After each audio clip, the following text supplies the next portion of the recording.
Hello friends, myself Ashok Vyas. Welcome to my YouTube channel. Friends, हम आज सीखेंगे chapter number 2 dual effect of transaction and types of account part 2। Part 1 हमने आगे सीख लिया है। इस चैप्टर का बेसिक था तो नीचे मैंने लिंक दी है, आप वो वीडियो भी देख सकते हैं। ये सेकंड पार्ट में हम क्या सीखने वाले हैं? सेकंड पार्ट में हम सीखेंगे कैश ट्रांजैक्शन और क्रेडिट ट्रांजैक्शन को कैसे आइडेंटिफिकेशन किया जाता है, और चैप्टर नंबर 2 में जो इलस्ट्रेशन नंबर 2 है आपका टेक्स्ट बुक का, वो भी सॉल्यूशन के साथ हम सीखने वाले हैं। और सबसे इम्पोर्टेंट वाला पार्ट वाउचर, वो एक्चुअली थियरी का एक जो क्वेश्चन आपको आता ही है एग्जाम में, what is meaning of voucher, voucher के क्या क्या जो पार्ट होते हैं और जो कौन कौन से टाइप के वाउचर होते हैं वो भी हम सीखने वाले हैं। तो फ्रेंड्स, हम स्टार्ट करते हैं कैश ट्रांजेक्शन और क्रेडिट ट्रांजेक्शन को कैसे आइडेंटिफिकेशन किया जाता है। तो फर्स्ट हम सीखेंगे कैश ट्रांजेक्शन। इसमें एक्चुअली 3 रूल्स है। अगर आपको ये 3 रूल्स आ गए तो आपके लिए बहुत ही आसान हो जाएगा इलस्ट्रेशन नंबर 2 सॉल्व करने के लिए। फर्स्ट वाला रूल्स हम देख लेते हैं। जब भी आपको ट्रांजेक्शन में कैश, बैंक और चेक वर्ड दे देते हैं, कोई भी होता है जो ट्रांजेक्शन उसमें कैश, बैंक और चेक ऐसे कोई भी वर्ड्स दे देते हैं तो आपको समझना है कि कैश ट्रांजेक्शन है। सेकंड वाला rules, cash word is not maintain, यानी कि ट्रांजेक्शन उसमें किसी भी जगह पे कैश वर्ड नहीं दिया होगा। और सेकंड बात बताइए, name of person is not maintain, यानी कि कोई जो पर्सन का नाम भी नहीं देते। दोनों चीज नहीं होती तब भी आपको यही समझना है कि ए है ट्रांजेक्शन, वो है कैश ट्रांजेक्शन। थर्ड है paid and received word is maintain. जब भी आपको कोई भी स्टेटमेंट देते हैं, सेंटेंस देते हैं, इसमें पेड वर्ड या जो रिसीव्ड ऐसा वर्ड आपको दिख जाए तो समझ लेना है कैश ट्रांजेक्शन है। ये 3 रूल्स में से कोई भी एक ही रूल्स आपको एक सेंटेंस में मिल जाएगा। सेकंड है क्रेडिट ट्रांजेक्शन, उसमें एक ही रूल्स है, वो समझ लेते हैं। Name of person is maintain, यानी कि आपको सेंटेंस में नेम ऑफ पर्सन आपको दिया होगा, रमेश भाई, सुरेश भाई, या शॉप का नाम या फिर कोई कंपनी का नाम, ऐसा कोई भी जो पर्सन का नाम दिया होगा। सेकंड बात उसके साथ क्या बोली गई है, cash bank word is not maintain, यानी कि उसमें साथ में कैश और बैंक नहीं लिखा होगा, पर्सन का नाम ही लिखा होगा, तभी उसको हम बोलेंगे क्रेडिट ट्रांजेक्शन। और कैश वर्ड भी नहीं देते और पर्सन का नाम नहीं देते, दोनों नहीं देते तो कैश। अगर पर्सन का नाम देते हैं और कैश और बैंक नहीं देते तो आपको समझना है क्रेडिट ट्रांजेक्शन। तो फ्रेंड्स, हम आज सीखेंगे कैश और क्रेडिट ट्रांजेक्शन का इलस्ट्रेशन नंबर 2, जिसमें आपको लिखा है फॉलोइंग ट्रांजेक्शन आर कैश और क्रेडिट एंड एक्सप्लेन। आपको एक्सप्लेन करना है कि आपका दिया हुआ जो ट्रांजेक्शन कैश है या क्रेडिट है। उसके पहले फिर से आपको एक शॉर्टकट टिप्स बता देता हूँ, आपके लिए बहुत ही आसान हो जाएगा। ये इलस्ट्रेशन में से आपको एक क्वेश्चन यानी कि एक सेंटेंस आपको पूछा जाएगा, 1 मार्क्स में पूछा जाएगा। तो आपको जब भी ये एग्जाम्पल सॉल्व करते हैं तब आपको क्या याद रखना है। अगर आपको सेंटेंस में ये सभी के सभी सेंटेंस आपको दिए हैं, इसमें cash word, bank word, cheque, paid और रिसीव्ड, ऐसे इनमें से कोई भी एक वर्ड आपको दिखाई देता है तो समझ लेना है कैश ट्रांजेक्शन ही है। अगर समझ लो कि कैश वर्ड नहीं देते, नेम ऑफ पर्सन भी नहीं देते, तो समझ लेना है ये भी कैश ट्रांजेक्शन है। तो कब होता है क्रेडिट ट्रांजेक्शन, उसका भी रूल्स देख लेते हैं। नेम ऑफ पर्सन आपको देते हैं मगर कैश एंड बैंक ऐसा वर्ड नहीं देते, पर्सन का नाम दे देंगे और कैश और बैंक ऐसा कोई वर्ड नहीं देंगे, तो आपको समझना है ये ट्रांजेक्शन क्रेडिट ट्रांजेक्शन है। तो फ्रेंड्स, हम स्टार्ट करते हैं फर्स्ट वाला जो transaction, goods sold in cash for 500। देखो यहाँ पे एक वर्ड दे दिया कैश, तो मैंने बताया कैश वर्ड होता है तो कैश ट्रांजेक्शन, आंसर में लिखेंगे cash transaction. Second, goods purchase for 800। देखो यहाँ पे कैश, बैंक, चेक कोई भी वर्ड नहीं लिखा है, मगर सेकंड वाला रूल्स देखो, कैश वर्ड नहीं है तो कैश वर्ड तो नहीं है, पर्सन का नाम भी नहीं है तो पर्सन का नाम भी नहीं है, तो ये भी हो गया ट्रांजेक्शन कैश ट्रांजेक्शन। देखो यहाँ पे पर्सन का नाम होता है ना तो हम लिखेंगे क्रेडिट ट्रांजेक्शन, मगर यहाँ पे कोई भी पर्सन का नाम नहीं है तो ये कैश वाला सेकंड वाला रूल्स यहाँ पे अप्लाई होगा। थर्ड वाला transaction, goods of ₹900 sold to Meena. यहाँ पे देखो हमने सेल किया है मीना को, मीना यानी कि कोई पर्सन है, मगर यहाँ पे कैश, बैंक, चेक कोई भी वर्ड नहीं दिया है। तो यहाँ पे देखो, यानी मैंने जो बताया था नेम ऑफ द पर्सन आपको जो मेंटेन किया है, मीना कैश और बैंक वर्ड नहीं है, तो ए होगा क्रेडिट ट्रांजेक्शन।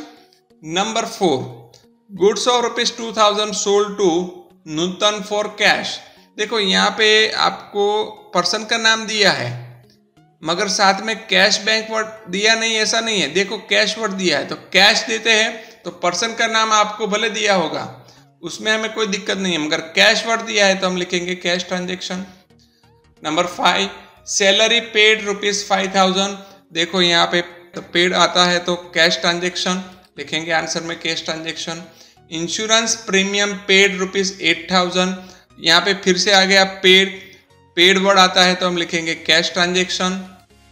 नेक्स्ट है number 7, goods of ₹200 receive as a free sample. देखो आपने गुड्स रिसीव किया है फ्री सैंपल में, तो आपकी कोई इनकम नहीं है, गुड्स मिला है, कोई एक्सपेंस भी नहीं है, तो उसका मतलब है यहाँ पे कोई इनकम नहीं हो रही है, कुछ एक्सपेंस नहीं हो रहा है, कोई कैश आ भी नहीं रही है, कैश जा भी नहीं रही है, तो हम उसको बोलेंगे नॉन इकोनॉमिक ट्रांजेक्शन। हमने पार्ट 1 में सीख लिया है।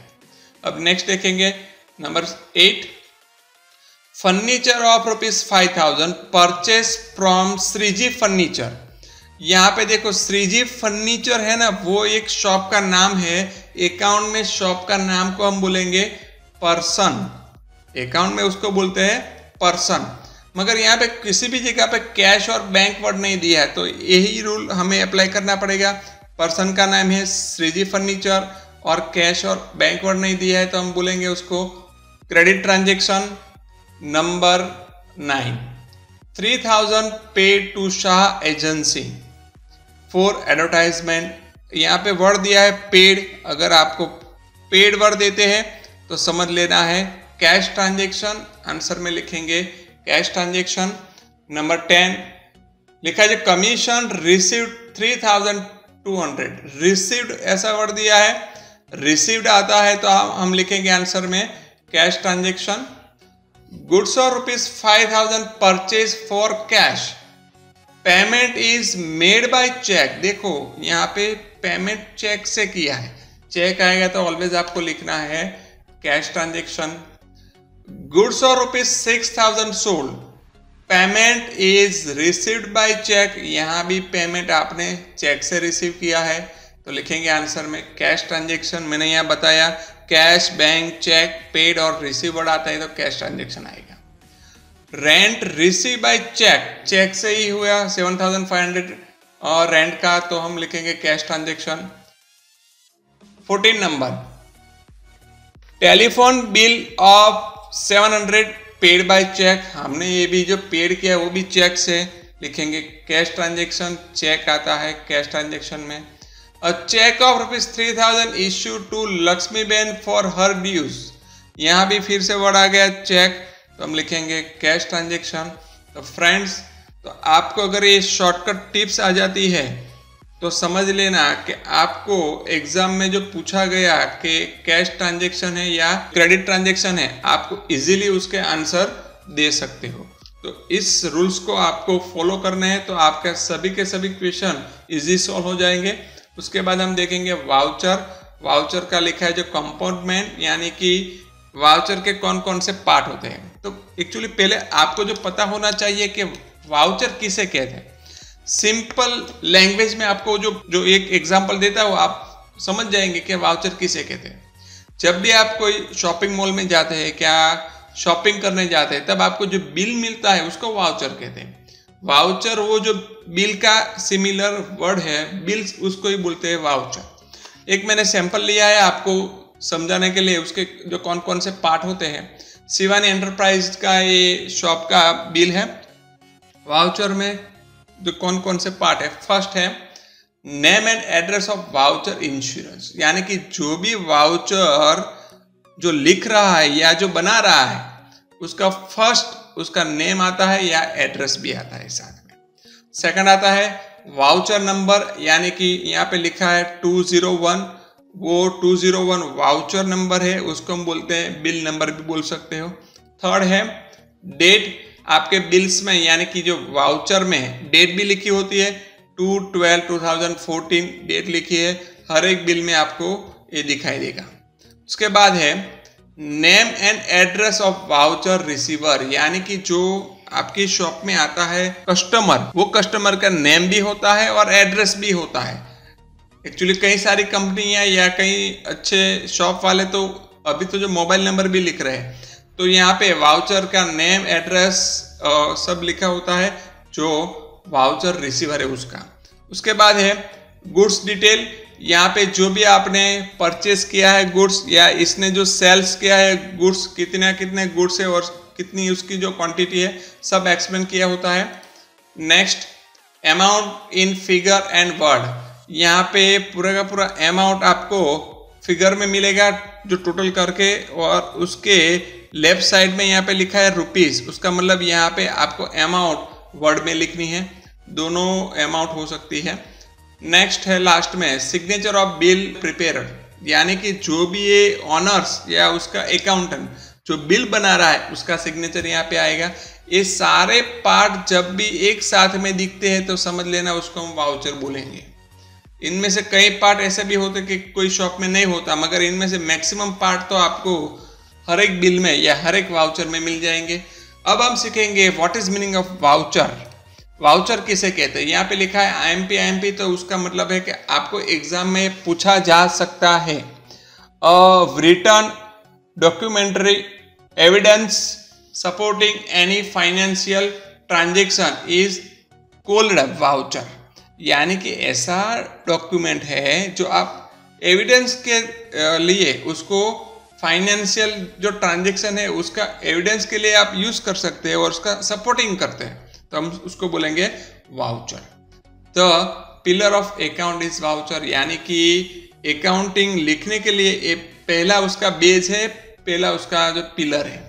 First step of right account in voucher, ये पूछा जा सकता है फर्स्ट स्टेप कौन सा होता है जब अकाउंट लिखने के लिए वाउचर होना जरूरी है। वाउचर के बेस पे ही हम डिसाइड करते हैं हमने परचेज किया है या सेल किया है, परचेज रिटर्न किया है, सेल्स रिटर्न किया है। तो वाउचर के बेस पे ही पूरा का पूरा अकाउंट लिखा जाता है, यानी कि फर्स्ट स्टेप होता है वाउचर के बेस पे ही हम अकाउंट लिखते हैं।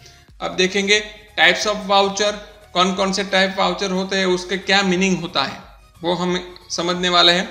फर्स्ट है सेल्स बिल। सेल्स बिल्स क्या होता है? समझ लो कि आपकी खुद की शॉप होती है, तब आप क्या करते हैं कि आपके यहाँ पे कोई जो कस्टमर आता है तो आप क्या करोगे, उसको बिल दोगे। बिल की ओरिजिनल कॉपी आप एक्चुअली दे देंगे जो कस्टमर को, मगर उसकी ओसी कॉपी यानी कि डुप्लीकेट कॉपी है वो आपके पास होगी, जो आप बोलते हैं जो कार्बन कॉपी आपके पास होगी। तो अगर आपके पास ऐसा कोई सेल्स बिल है तो उसका मतलब है आपने गुड्स सेल्स किया है, सेल्स ऑफ गुड्स का वाउचर है। परचेस बिल, आप जब भी जाते हो शॉपिंग मॉल में, डी मार्ट में, कुछ भी आप करते हो परचेस, तो आपको जो बिल मिल रहा है तो उसका मतलब होता है कि आपने वहाँ पे से गुड्स परचेस किया है। परचेस बिल का मतलब यही होता है। नेक्स्ट है थर्ड और फोर्थ, दोनों ऑपोजिट है और इसके सामने लिखा है मैंने आईएमपी एग्जाम में पूछा जा सकता है। लिखा है जो क्रेडिट नोट्स, उसका मतलब है सेल्स रिटर्न। आपने आपके जो कस्टमर को कुछ गुड्स सेल्स किया है, कोई भी ऐसा रीजन होता है उसकी वजह से वो कस्टमर वो गुड्स आपको जो रिटर्न देता है तो आपके लिए हो जाएगा सेल्स रिटर्न, क्योंकि आपने सेल्स किया था, वही गुड्स आपको मिल गया है, वही गुड्स आपको जो मिल रहा है तो उसको बोलेंगे सेल्स रिटर्न। वहां पे क्या बोलेंगे, उसको जो वाउचर कौन सा बनाएंगे, क्रेडिट नोट्स। उनसे अपोजिट अगर आपने कुछ किया है परचेस, तो अगर आप परचेस रिटर्न कर रहे हो, आपने परचेस किया फिर से उसको रिटर्न कर रहे हो, तब आप लिखेंगे डेबिट नोट्स, उसका वाउचर का नाम है डेबिट नोट्स। शॉर्टकट में हम याद रखेंगे, अगर होता है जो क्रेडिट नोट्स तो सेल्स रिटर्न याद रखेंगे, और डेबिट नोट्स मतलब आप रखेंगे परचेस रिटर्न। नंबर 5 है, लिखा है जो काउंटर फोलियो ऑफ चेक, उसका मतलब है आपने कैश विड्रॉ किया है बैंक में से, आपके पास कोई भी चेक का फोलियो है जो काउंटर फोलियो है, उसका मतलब आपने विड्रॉ किया। नंबर 6 पे इन स्लिप। पेन स्लिप आपने शायद देखी होगी, बैंक में बहुत लंबी लंबी एक आती है स्लिप, एक ऐसा वाउचर आता है जिसमें आपका नेम, अकाउंट नंबर, डेट जो पैन कार्ड नंबर, आपने कैश डिपॉजिट करवाने या चेक डिपॉजिट करवाने, उसकी सब डिटेल होती। तो यहाँ पे जब भी आप देखोगे पे इन स्लिप, तब ये आपको याद रखना है कि डिपॉजिट करवाया है कैश इन बैंक, यानी कि डिपॉजिट करवाया आपने बैंक में। नंबर 7 और receipt issue and receipt received. अब देखो एक एग्जांपल ले लेते तो 7 और 8 दोनों आपको समझ में आ जाएगी।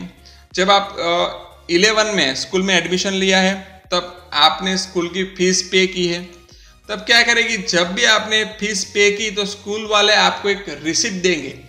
तो रिसिप्ट एक्चुअली किसने इश्यू किया है, स्कूल ने। तो उसका मतलब है स्कूल ने इश्यू किया तो अमाउंट रिसीव हुई स्कूल को, और आपने अमाउंट पेड किया तो आपको रिसिप्ट रिसीव्ड की। जब आपके पास रिसिप्ट है तो उसका मतलब है आपने अमाउंट पेड की, और स्कूल ने रिसिप्ट जो बनाई, इश्यू की, तो उसका मतलब स्कूल ने अमाउंट आपके पास से ली है, अमाउंट रिसीव की है।